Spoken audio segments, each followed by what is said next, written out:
আর অন্যদিকে প্রাথমিক নিয়োগ দুর্নীতি তদন্তের মাঝেই এসএসসি নিয়েও তৎপর ইডি। এসএসসি নিয়োগ দুর্নীতি তদন্তে আরো তৎপর ইডি। এসএসসি নিয়োগ দুর্নীতি নিয়ে সিবিআই কে চিঠি ইডির। অমিত এই মুহূর্তে আমাদের সঙ্গে রয়েছেন, অমিতের থেকে একটু জেনে নেব। অমিত, ঠিক কি জানা যাচ্ছে? প্রাথমিক শিক্ষক নিয়োগ দুর্নীতি মামলায় মানি লন্ডারিং অর্থাৎ আর্থিক লেনদেনের যে অংশ ইডি তদন্ত করছে, তারই মাঝে এবার এসএসসির নিয়োগ সংক্রান্ত যে দুর্নীতি মামলা ইতিমধ্যে সিবিআই তরফে 4টি এফআইআর করে তদন্ত করা হচ্ছে, সেই মামলাতেও কিন্তু এবার তৎপরতা শুরু হয়েছে ইডির অন্দরে। সূত্রের দাবি, ইডির তরফে চিঠি দিয়ে সিবিআই কে চিঠি দিয়ে এসএসসি নিয়োগ সংক্রান্ত দুর্নীতি মামলায় যে 4টি এফআইআর করে সিবিআই তদন্ত করছে, সেই সংক্রান্ত মামলার নথিপত্র চেয়ে পাঠানো হয়েছে ইডির তরফে। কারণ ইডি আধিকারিকরা বা ইডির তরফে এসএসসি নিয়োগ দুর্নীতিতে যে আর্থিক লেনদেন হয়েছে, অর্থাৎ অযোগ্যদের চাকরি পাইয়ে দেওয়ার নাম করে যে কোটি কোটি টাকা যে আর্থিক লেনদেন হয়েছে, বিভিন্ন প্রভাবশালী ব্যক্তি, বিভিন্ন নিয়োগকর্তাদের একা সেই নিয়োগ অযোগ্য চাকরি প্রার্থীদের টাকাতে লাভবান হয়েছে, সেই মানি লন্ডারিং এর পাঁচ কিন্তু তারা তদন্ত করে দেখতে চাইছে।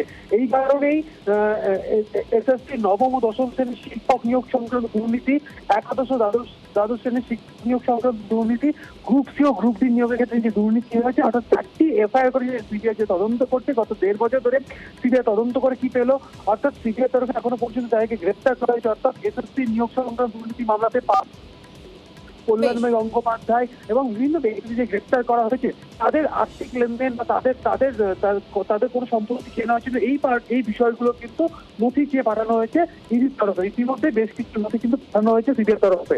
বেশ, অর্থাৎ সিবিআই থেকে সব নথি চাইলো ইডি। ধন্যবাদ অমিত।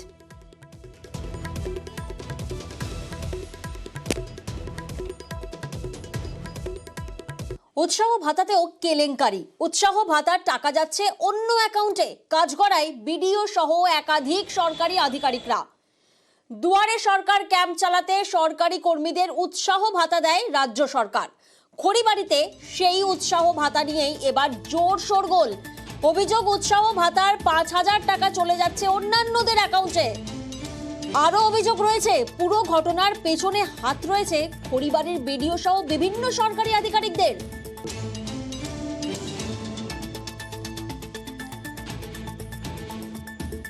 উৎসাহ ভাতাতেও কেলেঙ্কারি। দেখুন, উৎসাহ ভাতার টাকা যাচ্ছে অন্য অ্যাকাউন্টে। যে ছবি আপনাদেরকে দেখাচ্ছি, অ্যাকাউন্টে দেখুন সেই ক্রেডিট মেসেজ আপনাদেরকে দেখাচ্ছি। 5,000 যে ক্রেডিট দেখাচ্ছেন, অর্থাৎ উৎসাহ ভাতা যাচ্ছে ভুয়ো অ্যাকাউন্টে। আর অভিযোগ কাদের বিরুদ্ধে উঠে আসছে?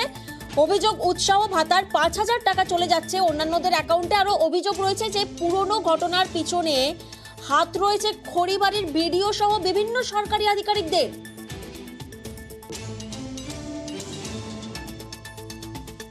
আর অ্যাকাউন্ট হোল্ডার যারা, তারা কি বলছেন একবার শোনাবো আগে। हम लोग का यहाँ अकाउंट में पैसा आया था 5,000 करके, तो हम लोग को तो पता ही नहीं है कि यहाँ का पैसा है।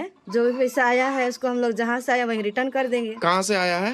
ट्रेजरर ऑफिस से आया है। ये पैसा के लिए कोई अकाउंट नंबर आपको कोई दिया था? कोई जहाँ काम करती वहाँ की हम लोग को स्टाफ से मिस है। हम लोग से अकाउंट मांगी तो हम लोग अकाउंट दे दिए, पर क्या के लिए मांगे वो अकाउंट के लिए नहीं बताए हम लोग। कौन सा मिस, नाम क्या है उनका? उसका मिस का नाम है स्वर्णा मिस है, स्वर्णा क्रिकेटर। দুয়ারে সরকার ক্যাম্প চালাতে সরকারি কর্মীদের উৎসাহ ভাতা দেয় রাজ্য সরকার। আর খড়িবাড়িতে সেই উৎসাহ ভাতা নিয়েই এবার জোর শোরগোল। অভিযোগ উঠছে যে উৎসাহ ভাতার 5,000 টাকা চলে যাচ্ছে অন্যান্যদের অ্যাকাউন্টে। বিশ্বজিৎ এই মুহূর্তে আমাদের সঙ্গে রয়েছেন। বিশ্বজিৎ, অভিযোগ তো সরাসরি বিডিও সহ বিভিন্ন সরকারি আধিকারিকদের উপর উঠছে, তারা কি বলছেন? দেখো, একেবারে এই বিষয়ে কিন্তু বিডিও কোনোভাবেই আমাদের সামনে কথা বলতে চাননি। তিনি পুরো বিষয়টা বলছেন যে কোনোভাবে তিনি ক্যামেরার সামনে এই বিষয়ে মন্তব্য করবেন না। আমরা জেলা শাসকের কাছে কথা বলছিলাম, তিনি জেলা শাসক বলছেন পুরো বিষয়টি দেখছেন। তোমাকে জানিয়ে রাখি যে এই পুরো বিষয়ের মধ্যে বিডিও যদি সরাসরি যুক্ত না থাকেন তাহলে কিন্তু এ ধরনের ঘটনা ঘটতে পারে না। বিডিওই কিন্তু সমস্ত বিল পাঠান ট্রেজারিতে শেষমেশ দেখার পরে। এইভাবে কেন বাইরের লোকের অ্যাকাউন্ট এই উৎসাহ ভাতাতে দেওয়া হলো তা নিয়ে কিন্তু ইতিমধ্যে জোর চর্চা শুরু হয়েছে খড়িবাড়ি এই বিডি অফিস চত্বরে। গোটা ঘটনায় কেশিয়ারের বিরুদ্ধে যেরকম অভিযোগ উঠছে, তেমনি অভিযোগ উঠছে বিডিওর। কারণ কেশিয়ার এই 4 জনের অ্যাকাউন্ট নিয়ে এসে বিডি অফিসে জমা দেন এবং শেষমেশ সমস্ত কিছু দেখার পরেই বিডিও কিন্তু তাতে স্বাক্ষর করেন এবং তারপরে সেই ট্রেজারিতে পাঠানো হয়। এবং যারা এই ভুয়ো অ্যাকাউন্টধারী, তাদের অ্যাকাউন্টে টাকা গিয়েছে, তারা কিন্তু অ্যাকাউন্ট দেখেই চমকে ওঠেন কিভাবে তাদের অ্যাকাউন্টে টাকা এলো। তারা কোনোভাবে কাজ না করায় তাদের অ্যাকাউন্টে টাকা এসে তারা কিন্তু চাইছেন যে যেভাবে ট্রেজারি থেকে টাকা এসে কিন্তু ট্রেজারিতে টাকা যাক। এবং এই গোটা বিষয় নিয়ে যখন আমরা কথা বলেছিলাম খড়িবাড়ির বিডিওর কাছে, তিনি কিন্তু কোনোভাবেই হ্যাঁ, আসবো বিশ্বজিৎ, তুমি আমাদের সঙ্গে থাকো। আমরা আগে একবার শুনে নি যে কেশিয়ার কি বলছেন আর পঞ্চায়েত সমিতির সভাপতি তিনি এবার কি বলছেন। দুয়ার সরকার যেমন হচ্ছে হয়তো কাজ করেছে, ওদের অ্যাকাউন্ট নাই, তো আমরা 2-3টা অ্যাকাউন্ট নাম্বার, অন্য অ্যাকাউন্ট নাম্বারে টাকাটা দিয়ে ওদের কাউকে পেমেন্ট করার জন্য আমি করছিলাম। তো এটা এই বিষয়টা ভিডিও ম্যাডাম জানে? আমরা জানি। ভিডিও ম্যাডাম অনুমতি দিয়েছে? হ্যাঁ, দিয়েছি। আগের ভিডিও থাকতেও কি এই কাজ করতেন? না, কোনোদিন করিনি। কত টাকা পাঠিয়েছিলেন?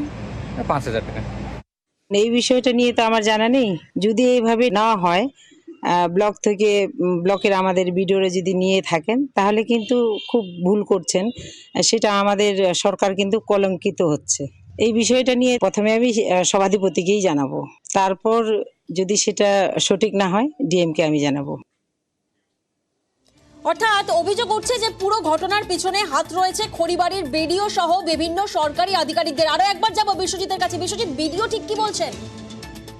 দেখো, বিডিওর সঙ্গে আমরা বারবার চেষ্টা করেছিলাম কথা বলার, যেহেতু এই পুরো বিষয়টা বিডিওর উপরেই আঙ্গুল উঠছে, তাই আমরা জানতে চেয়েছিলাম বিডিও কোনোভাবে এই ঘটনার সঙ্গে জড়িত কিনা বা তিনি কতটা কি জানেন। কিন্তু বিডিও আমাদের সঙ্গে বারবার বলছেন যে কোনোভাবে তিনি আমাদের সঙ্গে কথা বলবেন না।